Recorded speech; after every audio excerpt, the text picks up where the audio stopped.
शहरातल्या एका मोठ्या इमारतीत सिद्धांतचा 3 BHK + 2T फ्लॅट होता, जो की राकेशनेच त्याने बांधलेल्या इमारतीत त्यास घेण्यास सुचवलेला.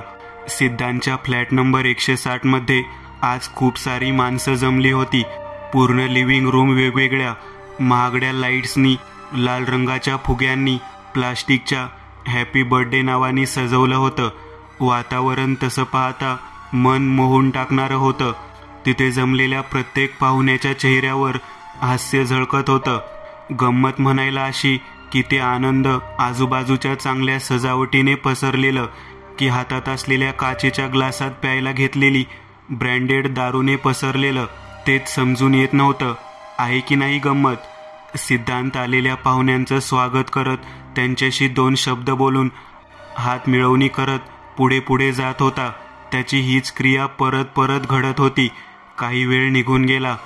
त्या सरशी केक कापण्याचा कार्यक्रम सुरू करण्यात आला. एका चौकोनी टेबलावर गुलाबी रंगाचं गोल केक ठेवला होता. केक समोरच मनस्वी उभी होती. आज मनस्वीचा 10वा वाढदिवस असल्याने ती छानशी नटलेली. तिने फ्रोझन मूवीमधल्या आपल्या आवडत्या पात्राचे कपडे घातलेले, ज्याने ती खूपच सुंदर दिसत होती, एका राजकुमारीप्रमाणे. मनस्वीच्या डाव्या बाजूला तिची मम्मा मायरा उभी होती. गोल चेहरा, टपोरे डोळे, लाल रंगाच्या लिपस्टिकने रंगवलेले ओठ, जे की स्ट्रॉबेरी सारखे दिसत होते. मायरा रंगाने गोरीपान असून तिने लाल रंगाची स्पेशली मॉडर्न डिझाईन असलेली साडी व मॉडर्न साडीला शोभेल असाच ब्लॅक कलरचा ब्लाऊज घातलेला. तिला पाहताना कोणी म्हणणार सुद्धा नाही की ही एक लग्न झालेली स्त्री आहे. मनस्वीच्या उजव्या बाजूला तिचा डॅडू सिद्धांत उभा होता. सिद्धांतने वर एक निळ्या रंगाचा जॅकेट आणि आत एक व्हाईट शर्ट व जॅकेटला शोभेल अशी निळ्या रंगाची पॅन्ट घातलेली आणि हातात एक महागडा घड्याळ घातलेला. मनू बेबी, कापायचा केक आता. हातात प्लास्टिकची सुरी घेतलेल्या मनस्वीकडे पाहतच सिद्धांत म्हणाला. तसं त्याच्या लहानग्या मनस्वीने हसऱ्या चेहऱ्याने आपल्या वडिलांकडे पाहत डोका हलवलं. तसं सगळ्यांनी एका सुरात हॅपी बर्थडे टू यू असं म्हणण्यास सुरुवात केली. मनस्वीने एक वेळ हसूनच आपल्या मित्रांकडे पाहिलं. त्यानंतर प्रथम तिने केकवर लावलेल्या कॅन्डल्स फुंकर मारून विझवल्या. मग प्लास्टिकच्या सुरीने व्ही आकार करत केक कापला. पूर्णतः लिव्हिंग रूम हॅपी बर्थडे आवाजाने भरून निघालेली. आवाज बिल्डिंग बाहेर सुद्धा जात होता. सिद्धांतच्या फ्लॅट असलेल्या इमारतीबाहेर रस्त्यावरून एका विशिष्ट प्रकारचा आवाज, म्हणजेच वाव वाव सायरन वाजवत एक ॲम्ब्युलन्स जात होती, की अचानक त्या ॲम्ब्युलन्सला न जाणे काय झालं की ती धक्के खातच थोडी दूर जाऊन बंद पडली. काय झालं या गाडीला? ॲम्ब्युलन्समध्ये ड्रायव्हर सीटवर एक माणूस बसलेला. त्याच्या अंगावर पांढऱ्या रंगाचे कपडे घातलेले होते. त्याचं नाव गुंजा होतं. तो शहरातल्या एका हॉस्पिटलमध्ये ॲम्ब्युलन्स चालक होता. मृत शरीर तो या गाडीने रात्री अपरात्री मृतांच्या नातेवाईकांच्या घरी पोहोचायचा. हात तिच्या आईला, या गाडीसनी आज काय झालं कुणास ठाऊक. गुंजाने असं म्हणतच ड्रायव्हिंग हँडलवर हात मारला. तसं मागून कसला तरी विचित्र प्रकारचा आवाज आला. तसं त्याने ड्राईव्ह सीटजवळ मागे एक छोटीशी काचेची खिडकी होती. त्याच खिडकीतून डोकावून मागे पाहिलं. तसं त्याच्या नजरेस मागे पेटलेल्या ॲम्ब्युलन्सच्या सफेद रंगाच्या बल्बच्या प्रकाशात रुग्णांसाठी वापरलं जाणारं आपत्कालीन साहित्य दिसलं व त्यासहित पांढऱ्या कापडात गुंडाळलेली 2 प्रेत स्ट्रेचरवर ठेवलेली दिसली. त्या प्रेतांच्यावर ठेवलेल्या पांढऱ्या कापडांना खूप सारं काळपट रंगाचं रक्त लागलेलं. जणू दोन्ही प्रेतांतून खूप सारा रक्तस्राव होऊन गेला असावा. तसं म्हणायला गुंजाला या सर्व दृश्यांची सवय झाली होती. नाहीतर कोणी साधारण मनुष्य इतक्या रात्री हे भयंकर दृश्य पाहून हृदयविकारात गडबड होऊन लागलीच रामनाम झाला असता. गुंजाने मागे पाहिलं, परंतु सर्व काही शांत होतं. मेलेली माणसं कुठं हालचाल करतात का? आपण पण वेडे आहोत, मागे पाहतोय, गुंजा आपल्या मनातच स्वतःशीच म्हणाला. पुढे पाहून गुंजाने ॲम्ब्युलन्सची चावी पिळायला सुरुवात केली, परंतु ॲम्ब्युलन्सचा फक्त खरखरण्याचा आवाज होत होता. गाडी काही केल्यास सुरू व्हायचं नाव घेत नव्हती. शहरातल्या सुनसान रस्त्यावर आतल्या लाईट चालू असलेल्या अवस्थेत ती एकमेव ॲम्ब्युलन्स सुनसान रस्त्यावर उभी होती. रातकिड्यांचा किरकिर आवाज, गल्लीबोळातील हिंडणाऱ्या शहरातील भटकी कुत्र्यांचं बेसूर रडसंगीत गुंजाच्या कानावर ऐकू येत होतं. गुंजा आपल्या पूर्ण ताकदीने चावी पिळत होता, फिरवत होता, परंतु ॲम्ब्युलन्स मात्र चालू होत नव्हती. गुंजा ॲम्ब्युलन्स चालू करण्यात गर्क होता. त्याची एक प्रकारे तंद्रीच लागली होती की अचानक मागून कसला तरी काहीतरी खाली पडल्याचा धप आवाज झाला. शांतता इतकी पसरली की त्या आवाजासरशी गुंजाने चावी फिरवणं बंद केलं व पुन्हा एकदा मागे पाहिलं, परंतु दोन्ही प्रेत स्ट्रेचरवर ठेवलेल्या अवस्थेतच होते. गप बसा रे, तुमच्या आईला. काय चाललंय तुमचं? गुंजा रागानेच आपल्या दोन्ही भोवया ताणत त्या प्रेतांकडे पाहत म्हणाला. काही क्षण तो दोन्ही भोवया ताणलेल्या अवस्थेत त्या प्रेतांकडे पाहत होता की अचानक तो एका वेड्या सायकोसारखा आपल्या स्वतःच्या वाक्यावरच खी खी करत, डोकं खाजवत, दात काढत हसू लागला. काय गजा तू पण? हे मड काय तुझ्याशी बोलतात होय? गुंजा स्वतःशीच म्हणाला. एका विचित्र वेड्यासारख्या त्याच्या हालचाली आणि बोलणं होत होतं. न जाणो का, परंतु अशा विकृत बुद्धीच्या माणसांची समाजात मुखवटा लावून फिरण्याची कला अद्याप सुद्धा उपस्थित आहे. सर्वांसमोर जरी तो चांगला वागत असला तरी त्याचं वागणं मात्र वेड्या सायकोसारखं होतं. गुंजाने एकदा त्या दोन्ही स्ट्रेचरवर ठेवलेल्या प्रेतांकडे पाहत आपल्या तोंडावर बोट ठेवलं व उद्गारला, मस्ती करू नका रे, नाहीतर फटकविल एकेकाला. गुंजा पुन्हा एकदा विकृत उच्चारासरशी दात काढत पुढे पाहिलं व ॲम्ब्युलन्सची चावी फिरवू लागला. विशिष्ट प्रकारचा आवाज ॲम्ब्युलन्समधून चावी फिरवताच क्षणी बाहेर पडत होता, जो की त्या स्मशान शांततेला तोडत दूर दूरपर्यंत जात होता. त्या आवाजाने एक वेळ असं भासत होतं की कोणीतरी खी खी करत हसत आहे, काळोखात लपून बसत मज्जा पाहत आहे. गजा ॲम्ब्युलन्सची चावी फिरवत होता, परंतु यश काही केल्या हाती येत नव्हतं. खरखर करत ॲम्ब्युलन्स हालत होती. वातावरणातल्या शांततेला तो आवाज भेदत होता. रातकिड्यांची किरकिर, अंधारातले चित्रविचित्र किड्यांचे आवाज आता बंद व्हायला सुरुवात झालेली, कारण कोणीतरी येत होतं, ज्याच्या आगमनाने शांतता पसरायला सुरुवात झालेली. गुंजा खाली पाहतच चावी फिरवत होता. त्याच्या पुढ्यात थोडं वर मागे पाहण्यासाठी एक आरसा होता. त्या आरशात मागे ठेवलेले पांढऱ्या कापडात गुंडाळलेले 2 प्रेत व रुग्णासाठी लागणारे आपत्कालीन सामान दिसून येत होतं. गुंजा आपला एकटक चावी फिरवत होता की अचानक त्या आरशात मागचे दोन्ही दरवाजे आपोआप उघडायला सुरुवात झाली असं दिसून येऊ लागलं. दरवाजा उघडला गेला. त्यासरशी आत पांढऱ्या रंगाचं धुकं शिरायला सुरुवात झाली. त्या पांढऱ्या रंगाच्या धुक्याने ज्या सरशी स्ट्रेचरवर ठेवलेल्या प्रेतास स्पर्श केला, त्या सरशी त्या निर्जीव प्रेतास एक झटका बसला. झटका बसला गेला त्याच क्षणी ते प्रेत पांढऱ्या कापडासहित स्ट्रेचरवर उठून उभं राहिलं. त्या प्रेताच्या अंगावर असलेल्या पांढऱ्या कापडास लागलेलं काळपट रक्त भयान दिसून येत होतं. गुंजाचं लक्ष त्या प्रेतावर बिलकुल नव्हतं. तो एकटक आपल्या तंद्रीतच चावी फिरवण्यात व्यस्त झालेला. इकडे त्या प्रेताने आपले पाय स्ट्रेचरवरून अलगद उचलत खाली ठेवले. त्याच्या प्रत्येक हालचालीसरशी हाडांचा कटकट आवाज होत होता, जणू त्या प्रेताची हाड गोठली असावीत, गंज लागली असावी. पाय खाली ठेवले तसे एकदमच ते प्रेत उभं राहिलं गेलं. उभं राहता क्षणीच त्याच्या गुडघ्यांच्या दोन्ही वाट्यांचा आवाज होऊन जात अंगावरचं पांढरं काळपट रक्ताने माखून गेलेलं कापड सर्व अंगावरून खाली पडलं. तसं त्या प्रेताचं भयंकर किळसवानं मन हादरवून टाकणारं रूप समोर आलं. गुंजाला कसली तरी जाणीव होऊ लागली मागे कोणीतरी फिरत असल्याची. त्याने ॲम्ब्युलन्सची चावी फिरवणं बंद केलं. त्या सरशी ॲम्ब्युलन्सचा होणारा इंजिनचा आवाज थांबला गेला. गुंजाने एक वेळ आपले डोळे डावी उजवीकडे फिरवले व थेट एक कटाक्ष जोरात मागच्या खिडकीत टाकला. तसं त्याच्या नजरेस ॲम्ब्युलन्सच्या दोन्ही झापा उघडलेल्या दरवाजातून काहीतरी बाहेर पडल्याचं व पुन्हा एकदा मोठा धप आवाज झाल्याचं ऐकलं. आवाज होता क्षणीच गुंजाच्या हृदयात एक छोटीशी कळ आली. श्वास फुलले गेले. घामाचे द्रवबिंदू कपाळावरून क्षणार्धात ओघळू लागले. रिकाम्या स्ट्रेचरकडे नजर जाताच मनात असलेल्या भीतीच्या संदुकात न जाणे कित्येक भयानक, भीतीने हादरवणाऱ्या विचारांनी एकापाठोपाठ रांग लावण्यास सुरुवात केली. जोराचा जमीन हादरवून टाकणारा भूकंप यावा आणि जमीन थरथर करत थंडी भरल्यागत कापरून जावी, त्याच प्रकारे गुंजाचे हातपाय कापू लागले. त्या कापणाऱ्या हातांनीच गुंजाने आपल्या कपाळावरचा घाम पुसला.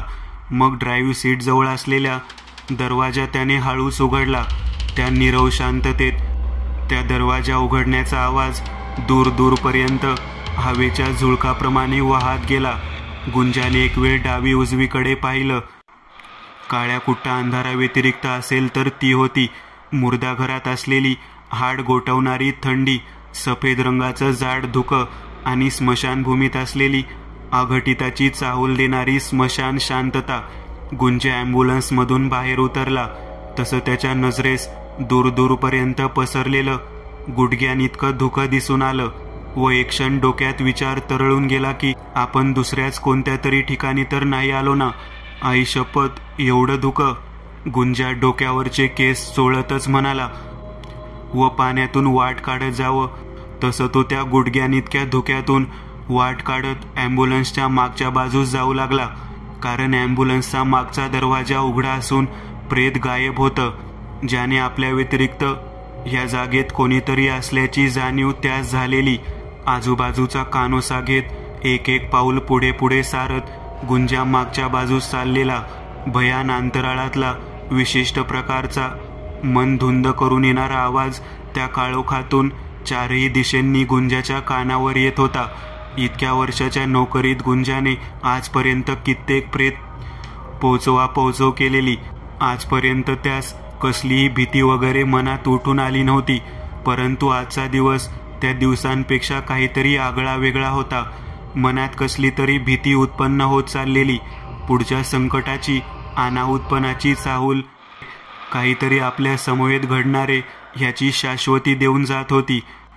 एकदाचा गुंजा मागच्या बाजूस आला तसं त्याने एक वेळ ॲम्ब्युलन्सच्या आत पाहिलं आणि ॲम्ब्युलन्समधल्या आत पेटलेल्या सफेद दिव्याच्या प्रकाशात त्यास 2 स्ट्रेचर दिसले. त्या दोन्ही स्ट्रेचरवर 2 प्रेत जशीच्या तशी मृत अवस्थेत झोपलेली होती. प्रेत वगैरे गायब झालं नव्हतं. मग आपण पाहिलं ते नक्कीच मनाचा भास असायला हवं. हा विचार गुंजाच्या मनात आला. हे मड तर इथंच आहे, मग येऊ दरवाजा कसा उघडला? हाताची तर्जनी विशिष्ट प्रकारे गालावर चोळत गुंजा म्हणाला व त्याने आजूबाजूचा परिसर निहाळण्यास सुरुवात केली. कारण त्याच्या मनात विचार आला की कोणीतरी मुद्दामून आपल्यासोबत ही चेष्टा केली असावी. परंतु दूर दूरपर्यंत वाळवंटातल्या रेतीसारखं गाढ धुकं पसरलेलं, ज्याने नजरेस काही दिसणं म्हणजे असंभवच म्हणायला हवं. शेवटी गुंजाने तो प्रयत्न सोडून दिला व पुढे ड्राईव्ह सीटकडे जाण्यासाठी निघाला. तसंही लवकरात लवकर मृतप्रेत मृताच्या नातेवाईकांकडे पोहोचायला हवं होतं. परंतु ड्राईव्ह सीटकडे जाता क्षणीच ॲम्ब्युलन्समधून बाहेर पडणाऱ्या सफेद रंगाच्या दिव्याच्या प्रकाशात गुंजाला धुक्यात खाली तोंडावर पडलेली पाठमोरी बाहुली दिसली. आरतीच्या आईला, ही बाहुली पडली होय खाली? तरी म्हटलं ही आवाज कसला? असं म्हणतच गुंजाने ती खाली पडलेली बाहुली आपल्या हाती घेतली व तिला गोल गोल फिरवत निहाळू लागला. कापसासारखी मऊ मऊ लागणारी बाहुली होती ती.